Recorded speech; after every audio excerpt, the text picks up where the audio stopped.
Assalamualaikum warahmatullahi wabarakatuh. Bismillah, alhamdulillah, wassalatu wassalamu ala rasulillah wa ala alihi wa sahbihi wa mawalah. Sahabat yang dirahmati oleh Allah subhanahu wa ta'ala,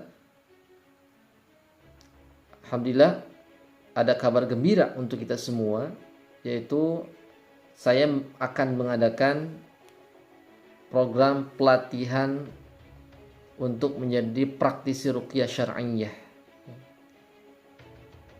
Apa latar belakang ruqyah syar'iyyah ini? Insya Allah ke depan saya akan adakan pelatihan ruqyah syar'iyyah ini selama 5 hari dengan media online, dengan media sosial media ya.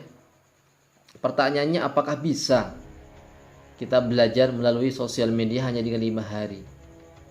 Tentu sangat bisa ya, tentu sangat bisa, karena saya sudah mempraktekkan dan saya sudah membina. Ya, saya sudah membina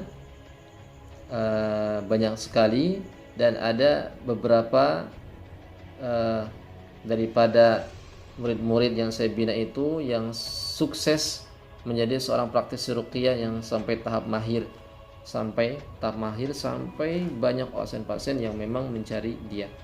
Nanti pada kesempatan berikutnya saya akan berikan testimoni daripada orang-orang yang telah saya didik ya. Nah, saya mau berbicara latar belakang ya. Latar belakang kenapa pelatihan ruqyah 5 hari ini diadakan. Yang pertama ialah latar belakang saya mengadakan daripada ruqyah syar'iyyah ini dengan media online ini, yaitu dakwah tauhid. Jadi miris sekali umat Islam di Indonesia.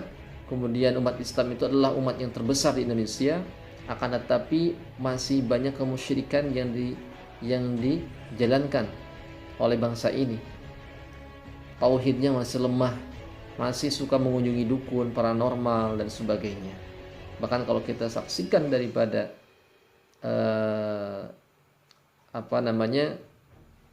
channel-channel di YouTube, kemudian di web dan sebagainya, masih banyak sekali para praktisi yang non syar'i ya.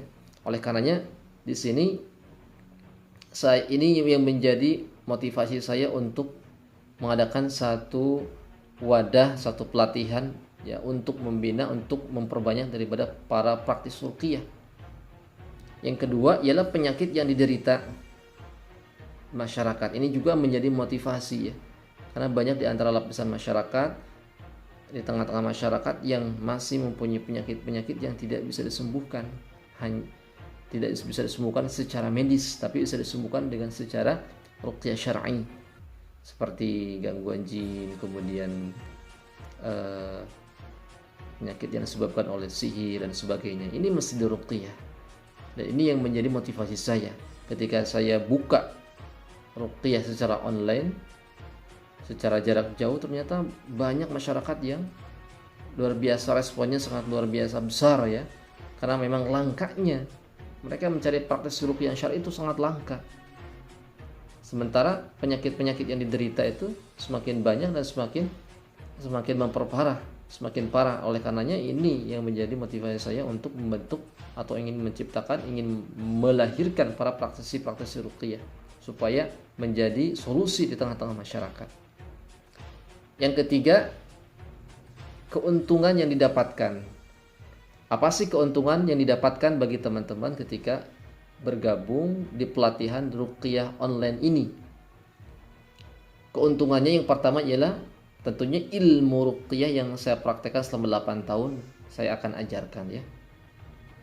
Jadi teman-teman akan mendapatkan ilmu-ilmu ruqyah syar'iyyah yang saya pelajari dari guru saya dan saya praktekkan, dan cara-cara yang saya terapkan selama 8 tahun. Alhamdulillah banyak sekali di antara orang-orang yang sembuh ya, baik dari gangguan jin, gangguan sihir, psikis, medis dan medis ya.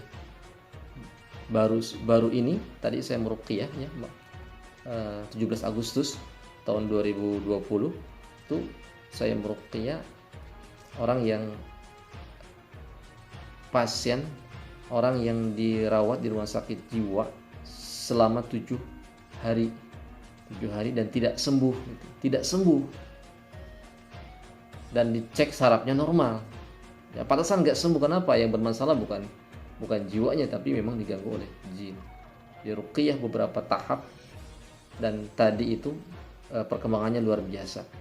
Sudah bisa ngomong, asalnya sudah ngelantur kemana-mana kayak orang gila. Tapi sekarang alhamdulillah hanya dengan menggunakan ruqyah jarak jauh, kita bimbing dengan jarak jauh. Nah itu, jadi teman-teman akan mendapatkan ilmu yang sangat bermanfaat, ilmu yang sangat langka, ilmu yang sangat jarang diterapkan. Jangankan oleh orang yang awam, para ustadz pun langka untuk menerapkan, mengamalkan ilmu ini, yaitu ilmu ruqyah syar'iyyah. Saya akan bongkar ilmu-ilmu saya, ilmu yang saya praktekkan. Saya akan ajarkan kepada rekan-rekan sekalian ya. Saya akan ajarkan kepada rekan-rekan sekalian. Yang kedua, keuntungan yang didapatkan ketika kita atau teman-teman bergabung dengan pelatihan ruqyah syar'iyyah ini, yaitu bisa punya keahlian mengobati ya. Tentunya ya, bisa dapat keahlian khususnya untuk diri sendiri. Kita nih punya penyakit, kita belajar ruqyah, kemudian kita terapkan untuk mengobati diri kita. Alhamdulillah kan, itu keuntungan yang sangat luar biasa. Itulah yang lebih afdal, kita meruqyah dengan kita sendiri kalau kita memang mampu. Yang kedua, bisa kita meruqyah keluarga yang punya penyakit, nenek, kakek, bapak, ibu dan sebagainya, atau anak-anak kita yang terkena gangguan jin, kemudian gangguan sihir, silahkan kita ruqyah, kita sembuhkan. Kemudian orang lain, kita bisa meruqyah orang lain, sanak saudara, masyarakat dan sebagainya, sehingga terbantu dengan ilmu ini. Kemudian bisa meruqyah rumah, kemudian tempat usaha. Nah ini juga yang tidak sedikit terjadi di masyarakat, usahanya jatuh dikarenakan karena faktor sihir. Nanti saya akan ajarkan cara meruqyah rumah dan tempat usahanya. Nah, keuntungan yang ketiga, kalau kita ikut di pelatihan ruqyah online 5 hari ini, itu kita tidak membahas secara teori saja. Teori saya nggak dibahas, yang dibahas enggak ya. Teori kita bahas, teori-teori inti kita bahas, teori yang saya praktekkan, yang intinya saya akan berikan, tapi saya pun akan menguji teman-teman yang belajar. Artinya ada praktek di situ, harus ada praktek. Kalau nggak ada praktek ya susah menjadi peruqyahnya, harus action, harus dipraktekkan. Nanti di penghujung pelatihan nanti saya akan berikan tugas untuk meruqyah seseorang ya. Syarat kelulusannya adalah harus meruqyah, harus bisa langsung meruqyah langsung. Itu tugas akhirnya. Jadi harus ada praktek. Kemudian keuntungan yang berikutnya, kalau kita masuk dalam pelatihan ini, yaitu teman-teman bisa terhubung dengan link komunitas dan arahan dari para ahli ruqyah. Yang penting ini ya, kita bisa terhubung dengan link komunitas. Jadi saya bangun komunitas ruqyah ini supaya nanti menjadi satu wadah ya, dan kemudian ada arahan dari para ahli. Ketika melenceng kita bisa mengarahkan, ini sesuai dengan dalil, ini sesuai, yang tidak sesuai dengan dalil, ini yang sesuai dengan tuntunan Rasul, ini yang tidak. Ketika kita melenceng ada yang mengarahkan, ketika kita susah ada yang ngasih tahu, ketika kita kurang pengalaman nanti dikasih pengalaman, dikasih cara-cara yang memang ada yang lebih berpengalaman lagi. Nah itu keuntungannya dibanding kita sendirian. Kita bergerak sendirian, apalagi ilmunya dangkal, baru pemula, ini takut nanti menyimpang. Ketika gabung dengan komunitas, ada ahlinya di situ yang faham dalil, faham situasi, dan kemudian pengalamannya yang sangat banyak. Alhamdulillah saya sudah menjadi praktisi ruqyah selama 8 tahun, dan banyak sekali pasien-pasien yang saya tangani. Itu ya. Kemudian terkait cara pembelajarannya, insyaallah cara pembelajarannya kita melalui media sosial ya. Nanti kedepannya dibicarakan lagi, bisa mulai FB, grup FB, kemudian Telegram ataupun Zoom ya. Nanti gimana enaknya, bisa FB, Telegram, Zoom ya dan sebagainya. Oleh karenanya siapkan ya, apa yang perlu kita siapkan niatnya, harus ikhlas karena Allah niatnya ya, jangan setengah-setengah.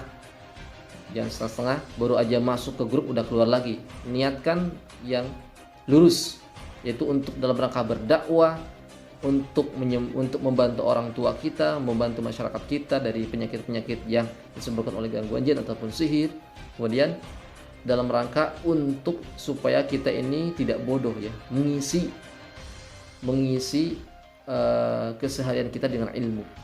Siapkan niat, siapkan mental, siapkan semangat, kemudian siapkan waktu, luangkan waktu.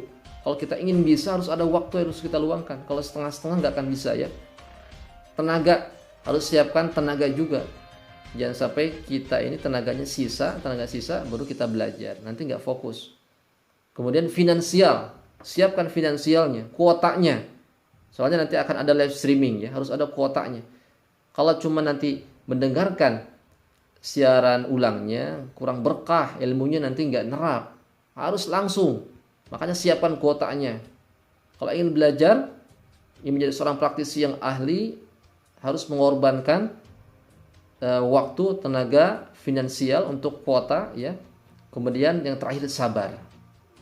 Nah, itu yang bisa disampaikan ya. Sekali lagi, ilmu ini adalah ilmu langka.